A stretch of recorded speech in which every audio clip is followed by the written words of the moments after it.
জ্বালানি তেল নিয়ে অস্থিরতা এখনো কাটেনি। বৃহস্পতিবারও বিভিন্ন জেলায় ফিলিং স্টেশনগুলোতে যানবাহনের দীর্ঘ সারি দেখা গেছে। চাহিদা মতো তেল না পাওয়ার অভিযোগ করেছেন চালকরা।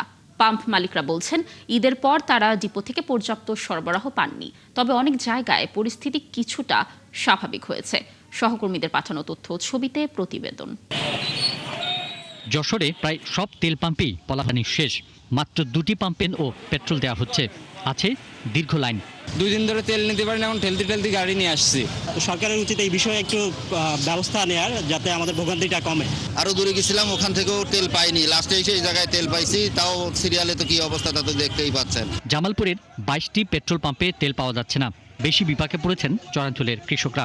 তাদের ফসল নষ্ট হওয়ার পথে। গতকালকে তেল নিতে আসছিলাম, আইসা শুনি তেল নাই, তারপর চলে গেছি এখানে রাইখা।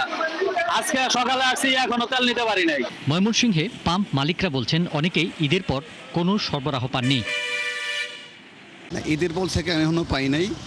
আমার তেলের ট্যাংলরিটা ওখানে এখনো সিরিয়ালের জন্য অপেক্ষায় আছে। টাঙ্গাইল যমুনা সেতু এলাকায় মহাসড়কের পাম্পগুলোতে তেলের জন্য অপেক্ষা করছে শত শত মোটরসাইকেল ও প্রাইভেট কার। জয়পুরহাটের অধিকাংশ ফিলিং স্টেশনে তেল নেই, সাইনবোর্ড ঝুলিয়ে রাখা হয়েছে। কুড়িগ্রামে 22টি পেট্রোল পাম্পে তেল পাওয়া যাচ্ছে না। পাম্পগুলিতে শত শত মোটরসাইকেল আরোহী তেলের জন্য অপেক্ষা করছে। নেত্রকোনায় তেল নিয়ে অস্থিরতা চলছেই। ঈদের ছুটি শেষে কাজে ফিরতে ভোগান্তিতে পড়েছেন এ জেলার মানুষ। আমাদের ডেলি সেল ছিল 1825-2000, কিন্তু গত 2-3 দিনে সেল হয়েছে 9000 8000। কমানি তো একাতে 3000, একাতে 2000, এইভাবে আপাতত ড্রাইভার চালাইতেছে গাড়ি। আগে মনে হয় 2 টিপ মারতাম, এখন 1 টিপও মারতে পারি না। চাঁপাই নবাবগঞ্জে বুধবার ডিপো থেকে মাত্র 3টি পাম্পে পেট্রোল ও ডিজেল বরাদ্দ দেওয়া হয়েছে।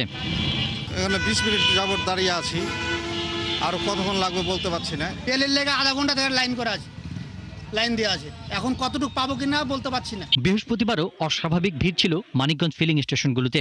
পাম্পের লোকজন জানান, ডিপোতে তেলের চাহিদাপত্র দিয়েও তেল পাচ্ছেন না। কোথাও তেল পাচ্ছি না। বরঙ্গাল গেছি, পাটুয়া ঘাটে গেছি, এখন অব্দি মানিকগঞ্জে আসছি। কষ্ট দেখে আমরা এখন রাজি হয়েছি কিছু দিব।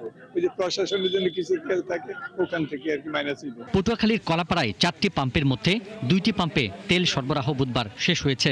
এ কারণে সড়কে তেলের জন্য হুড়হুড়ি সৃষ্টি হয়। পরিস্থিতি নিয়ন্ত্রণে মোতায়েন করা হয় পুলিশ। তবে অনেক জায়গায় তেলের অস্থিরতা কমেছে। ঢাকার ধামরায় 7 ফিলিং স্টেশন রেশনিং পদ্ধতিতে তেল দিচ্ছে। ব্রাহ্মণবাড়িয়ায় বিভিন্ন ফিলিং স্টেশনে জ্বালানি তেলের সংকট কমেছে। পিন্টু হাজং, 71।